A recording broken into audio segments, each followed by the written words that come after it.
Attenzione, avviso per i passeggeri. A causa di un incidente sui binari non possiamo proseguire. Come avrete notato, siamo fermi all'inizio della stazione. Ora un addetto aprirà le porte per consentirvi di scendere. Seguite le sue indicazioni, per favore. Allora, signori, ascoltate. Per raggiungere la banchina dovete attraversare 2 vagoni, è chiaro? Ma che succede? Beh, un uomo si è buttato sui binari e lo abbiamo investito.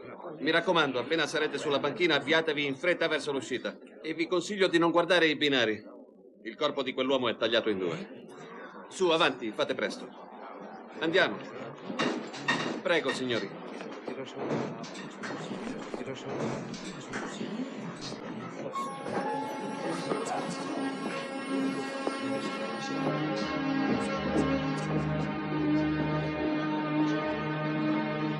Andiamo, presto, uscite in fretta e per favore formate una sola fila.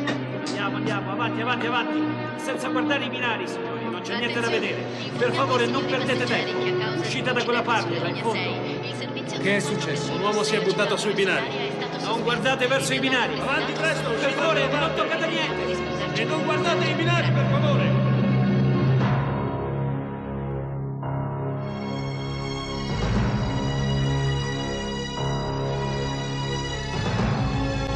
No, per cortesia, andate via da lì.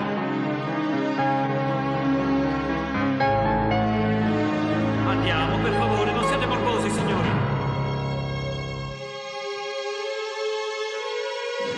Marco, fammi passare, là.